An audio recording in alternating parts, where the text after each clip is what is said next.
मैं डॉक्टर सोनल वाजपेयी हूँ और मैं अभी क्रिटिकल केयर में वर्क करता हूँ। मैंने अपना एमबीबीएस यहीं रायपुर से ही किया, फिर उसके बाद पीजी किया और उसके बाद आईसीयू मेरा पैशन था क्रिटिकल केयर करना, तो मैंने वहाँ पे आईसीयू में काम करना शुरू किया। आईसीयू में जैसा आप लोग सब जानते होंगे कि आईसीयू में मोस्ट ऑफ द पेशेंट जो रहते हैं वो बेड रिडन रहते हैं, वेंटिलेटर पे कुछ रहते हैं और हर दिन एक ना एक डेथ होती रहती है। हम लोग जब बहुत छोटे थे, मतलब अपने प्रोफेशन में 1-2 साल हुए थे, तब तक तो ऐसा था कि डेथ कोई बहुत मायने नहीं रखती थी, हो गया, खत्म हो गया, मर गया, चलता है, इस तरीके की भावना थी। कुछ को देख के जब शुरुआत में लगता था कि यार ये क्यों जी रहा है, इतना वेंटिलेटर पे है, आइनोट्रोपिक सपोर्ट चल रहे हैं, बार बार रोज ब्रेक कर रहे हैं, उनको कष्ट हो रहा है और रिलेटिव लगे हुए हैं, नहीं नहीं मेरे पिताजी हैं, उनको तो कैसे भी करके बचाओ। कल बिल्कुल ठीक थे, आज वो ऐसे कैसे हो सकता है कि उनकी डेथ का आप बता रहे हैं हमको। ऐसा होता था कि एक हैवी ड्रिंकर था जिसको सीएलडी का पेशेंट था, वो बहुत यंग था, 40-45 साल की उम्र थी उसकी, बहुत ज़्यादा उम्र नहीं थी, बेड रिडन था। एक बार एडमिट हुआ, उसके बाद हम लोगों ने ठीक किया और वो ठीक होकर चला गया। दूसरी बार फिर वापस एडमिट हुआ, उस बार उसके ठीक होने की संभावना नहीं थी। हम लोग आईसीयू में बच्चों को अंदर घुसने नहीं देते कि उनको इन्फेक्शन हो जाएगा, लेकिन उसको अपने बच्चे से कुछ कहना था। बहुत मन्नतें करता रहा, लेकिन हम उसकी वो मन्नतों को पूरा नहीं कर पाए। जिस दिन हम लोगों ने ये सोचा कि उसके बच्चे से हम उसको मिला देते हैं, चलो देखा जाएगा बच्चे को इन्फेक्शन होगा नहीं होगा वो सब दूसरी बात है, मिला देते हैं। ये रामकृष्ण में जब था मैं तब की बात है, तो मिला देते हैं। जिस दिन उसको मिलाने के लिए लाए, उस दिन उस अवस्था में ही नहीं था कि अपने बच्चे को कुछ बोल पाता, और 2 दिन बाद उसकी डेथ हो गई। ऐसे ही एक इंसिडेंस था कि एक पोता था, उसका रोड ट्रैफिक एक्सीडेंट हुआ, वो आया आईसीयू में एडमिट रहा। रोज उसके दादाजी आते थे और हम उनको, उसके पिताजी आते थे, उसके दादाजी आते थे, उसको हम लोग एक्सप्लेन करते थे और बच्चा ठीक हो रहा था। अचानक से मेरी सेकेंड हाफ ड्यूटी थी, मैं पहुंचा तो उसकी बॉडी पैक हो रही थी और उसके दादाजी सामने ही खड़े थे। तो मेरे को भी आश्चर्य हुआ और मैं उनसे पूछा तो वो कुछ बोल नहीं पाए, क्योंकि हम लोग जब एक्सप्लेन करते हैं तो कुछ ना कुछ कनेक्ट हो जाते हैं पेशेंट से। हम लोगों को भी ऐसा लगता है कि पेशेंट रिकवर होके जाए, ठीक होके जाए, क्योंकि हमारा काम तो वहीं से शुरू होता है जहाँ वो आईसीयू में अंदर आता है, और वहाँ से बचाना ही हमारा काम है। अगर हम वहाँ पे ये बोलते, हम पेशेंट रिलेटिव को जरूर बोलते हैं कि बहुत ख़राब है पेशेंट, बच नहीं सकता, लेकिन हम ऐसा नहीं सोचते। 3-4 साल निकल गए, उसके बाद सबसे इम्पॉर्टेंट चीज़ मेरे दिमाग में आई वो थी कि मृत्यु क्या है, और ये मृत्यु होती क्या है, उसके कितने टाइप होते हैं, कोई किसी तरीके से मरता है, कोई किसी तरीके से मरता है। तो एक जिज्ञासा थी कि मृत्यु क्या होती है। ये जिज्ञासा को फुलफिल करने के लिए कोई भी ऐसी जगह नहीं थी जहाँ पे लोग बात करते कि मृत्यु के बारे में, क्योंकि लोग जीवन के बारे में बहुत बात करते हैं, मृत्यु के बारे में बात नहीं करते। उसका एक कारण यह है कि मृत्यु से लोगों का डर है। दूसरा डर है कि उसके बाद क्या है, फियर ऑफ अननोन है।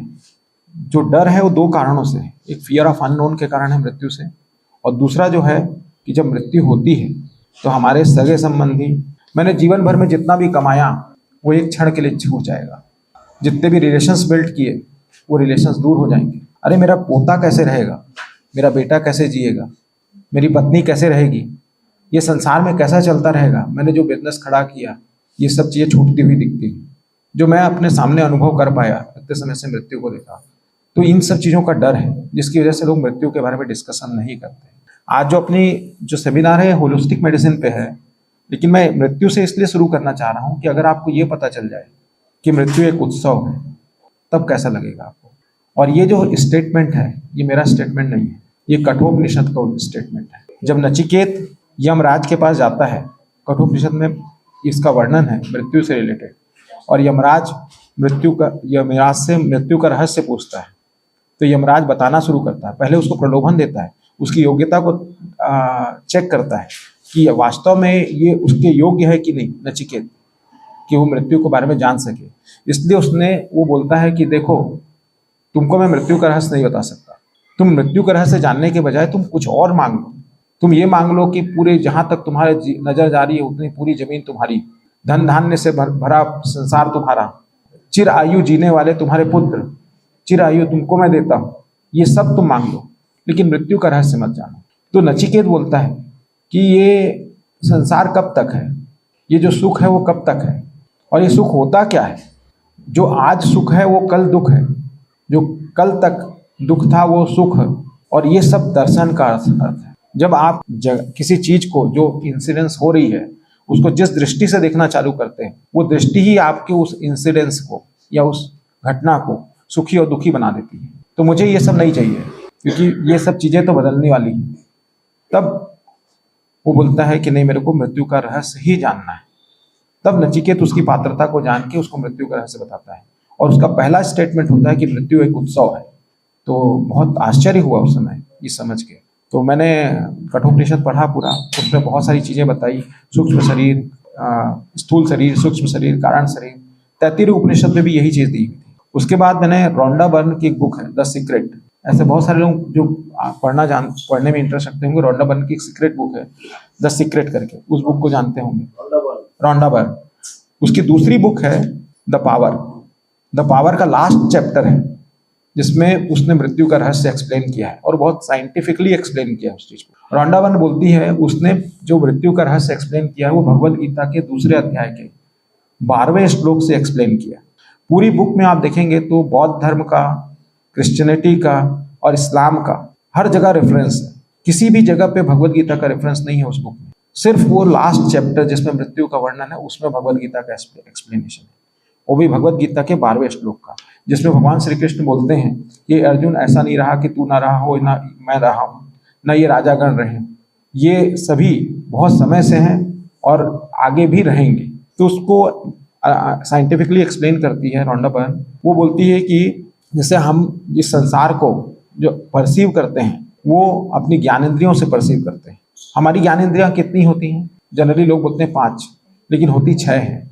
उसमें 5 ज्ञानेंद्रिय और एक मन होता है।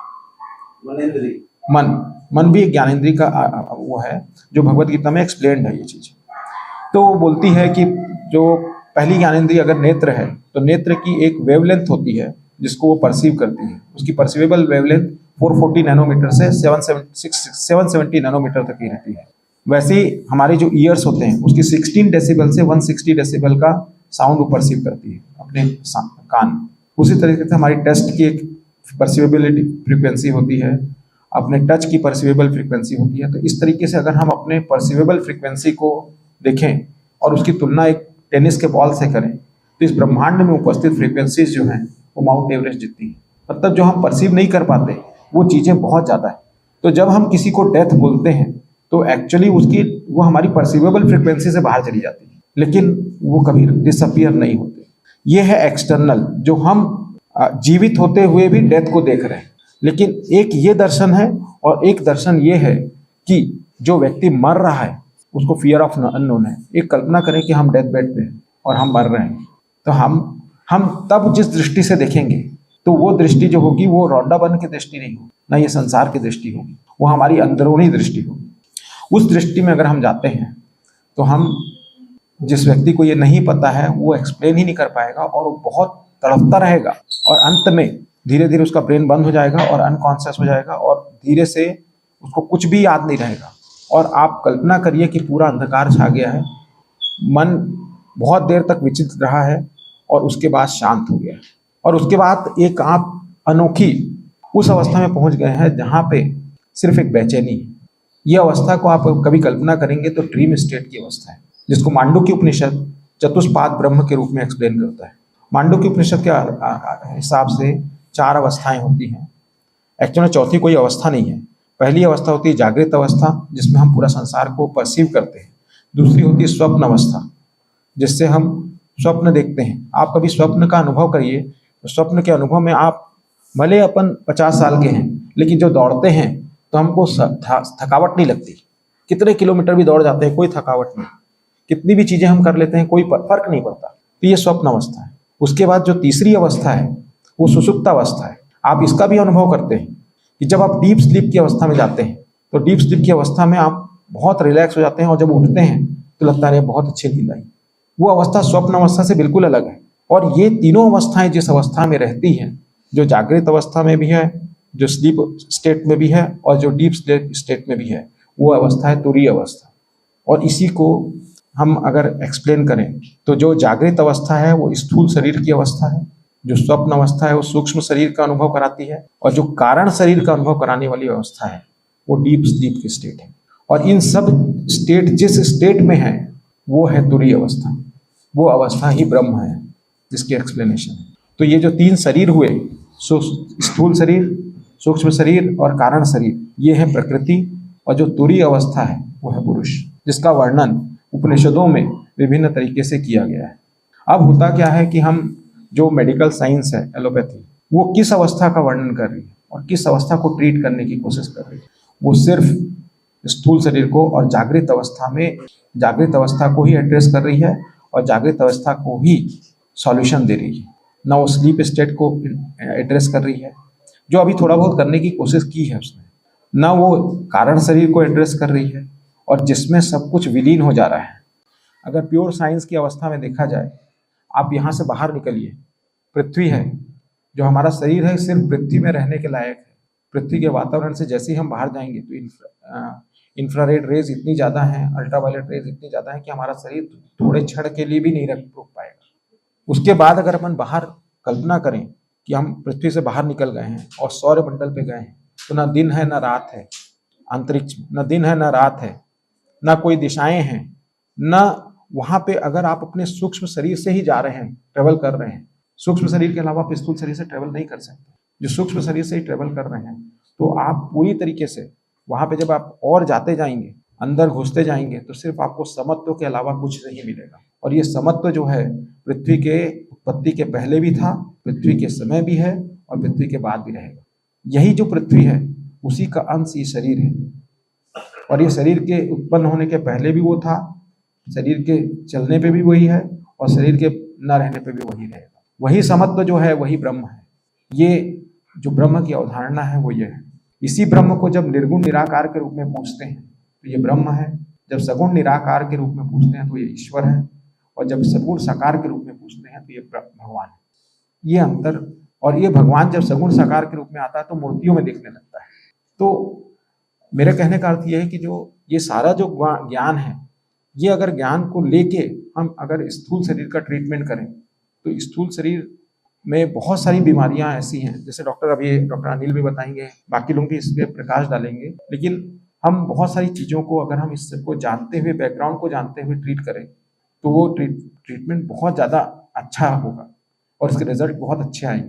प्रॉबेबली जो आयुर्वेद है वो इन्हीं को लेके, ब्रह्म से जो आयुर्वेद का उत्पत्ति हुई है वो अथर्ववेद से हुई है। और अथर्ववेद जो है ब्रह्म, अगर ऋग्वेद, सामवेद, यजुर्वेद से जाए तो अथर्ववेद चौथा वेद आता है।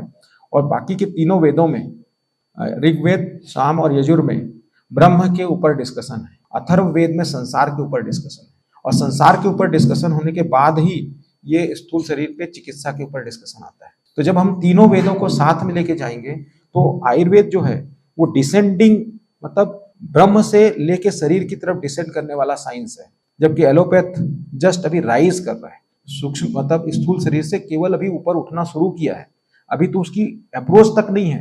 हम आयुर्वेद को अभी इसलिए नहीं जान पा रहे हैं कि बहुत समय से बड़े बड़े विद्यालय और बहुत सारी चीज़ों को डिस्ट्रॉय कर दिया गया है, उसके लिंक गायब हो गए, और प्रॉबेबली ये जो एक छोटी शुरुआत है, शायद इस शुरुआत से कुछ पता चले। तो मैं यहीं पे अपनी वाणी को विराम देता हूँ। धन्यवाद।